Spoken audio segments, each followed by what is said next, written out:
Andhra Pradesh elections వైసీపీకి చిక్కవు, టీడీపీకి దొరకవు.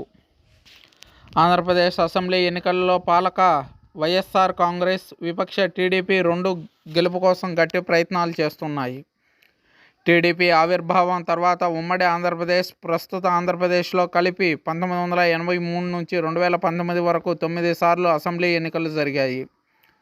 ఇప్పుడు జరుగుతున్న 2024 ఎలక్షన్స్ తెలుగుదేశం పార్టీ ఎదుర్కొంటున్న 10వ అసెంబ్లీ ఎన్నికలు. అయితే ఈ 40 ఏళ్ల కాలంలో తెలుగుదేశం పార్టీ 5 సార్లు అధికారంలోకి వచ్చింది. కానీ ప్రస్తుత ఆంధ్రప్రదేశ్లో ఆ పార్టీకి కొరుకుపడని నియోజకవర్గాలు ఇంకా కొన్ని ఉన్నాయి. ఆ స్థానాల్లో టీడీపీ ఇప్పటి వరకు ఒక్కసారి కూడా గెలవలేదు. అందులో కొన్ని నియోజకవర్గాలు పునర్విభజన తరువాత 2009లో ఏర్పడినవి కాగా, ఇంకొన్ని టీడీపీ ఆవిర్భావానికి ముందు నుంచి మనుగడలో ఉన్న స్థానాలు. మరోవైపు ఆంధ్రప్రదేశ్లో ప్రస్తుతం అధికారంలో ఉన్న వైఎస్ఆర్ కాంగ్రెస్ పార్టీ గెలవని సీట్లు ఉన్నాయి.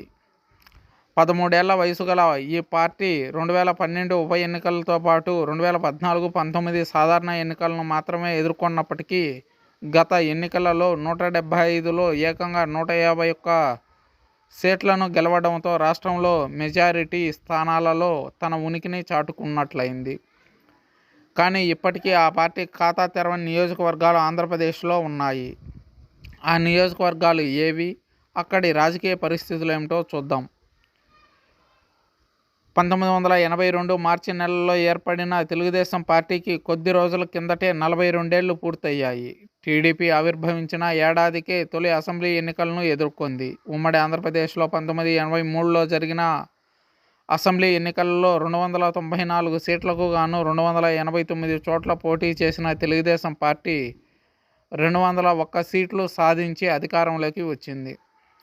ఆ తర్వాత 1985 అసెంబ్లీ ఎన్నికల్లో 205 సీట్లకు పోటీ చేసి 202 సీట్లు గెలిచి రెండోసారి అధికారం చేపట్టింది. 1989లో 74 సీట్లకు పరిమితమై అధికారాన్ని కోల్పోయిన తెలుగుదేశం 1994లో 216 సీట్లు సాధించి మళ్లీ ప్రభుత్వం ఏర్పాటు చేసింది. 1999లో 180 నియోజకవర్గాల్లో గెలిచి అధికారం నిలబెట్టుకుంది. కానీ 2004 ఎన్నికల్లో పెద్ద మొత్తంలో సీట్లను కోల్పోయి కేవలం 47 స్థానాలకే పరిమితమైంది. 2009లో 92 నియోజకవర్గాల్లో ఘన విజయం సాధించింది. 2014లో కొత్తగా ఏర్పడిన ఆంధ్రప్రదేశ్లోని 175 నియోజకవర్గాలలో 102 చోట్ల తెలుగుదేశం పార్టీ విజయం సాధించి అధికారాన్ని చేపట్టింది. 2019లో 23 సీట్లకే పరిమితమై అధికారాన్ని కోల్పోయిన తెలుగుదేశం పార్టీ ప్రస్తుత ఎన్నికల్లో 144 స్థానాల్లో సొంతంగా పోటీ చేస్తుంది. మిగతా 31 సీట్లలో ఆ పార్టీతో పొత్తులో ఉన్న జనసేన, బీజేపీలు పోటీ చేస్తున్నాయి.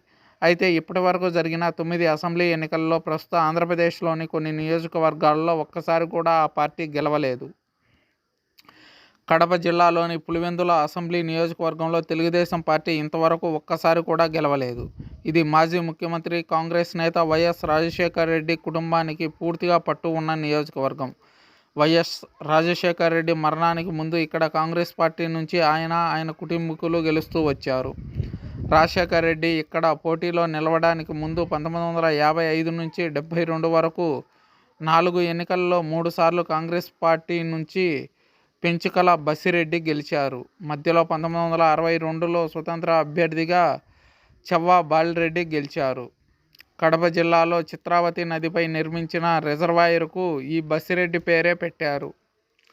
ఆ తర్వాత 1978లో వైఎస్ రాజశేఖర రెడ్డి తొలిసారి ఈ నియోజకవర్గంలో పోటీ చేసినప్పటి నుంచి ఆ కుటుంబానికి చెందిన వారే గెలుస్తున్నారు ఈ నియోజకవర్గంలో. 1978, 83, 85 ఎన్నికల్లో రాజశేఖర రెడ్డి వరుసగా 3 సార్లు ఇక్కడ విజయం సాధించారు.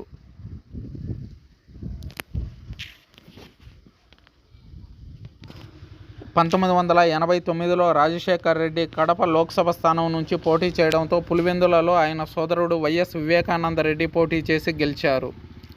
1991లో వివేకానంద రెడ్డి రాజీనామా చేయడంతో పులివెందులకు జరిగిన ఉప ఎన్నికల్లో రాజశేఖర రెడ్డి బాబాయి రాజారెడ్డికి సోదరుడు, నేత్ర వైద్యుడు అయిన వైఎస్ పురుషోత్తమరెడ్డి పోటీ చేసి గెలిచారు.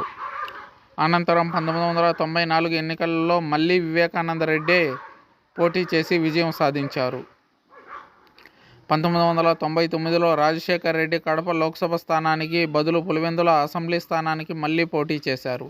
అప్పటి నుంచి అంటే 99, 2004, 2009 ఎన్నికలలో ఆయన కాంగ్రెస్ పార్టీ నుంచి 3 సార్లు పులివెందుల నుంచి గెలిచారు.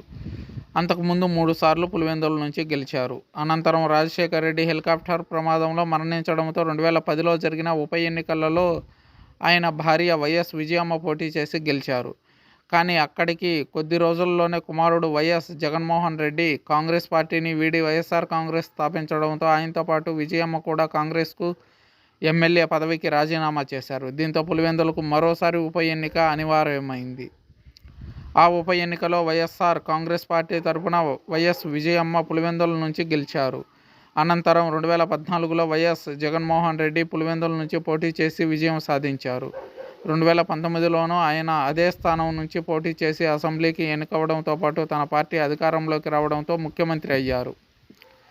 ఇలా 1978 నుంచి 2019 వరకు 3 ఉప ఎన్నికలతో కలిపి 13 సార్లు పులివెందుల నుంచి కాంగ్రెస్ తరఫున వైఎస్ రాజశేఖర్ రెడ్డి కుటుంబానికి చెందిన 5గురు ప్రాతినిధ్యం వహించారు. కాంగ్రెస్, వైసీపీ, ఒకసారి ఇండిపెండెంట్ అభ్యర్థి గెలవడమే తప్ప తెలుగుదేశం మాత్రం ఇంతవరకు బోనీ చేయలేకపోయింది.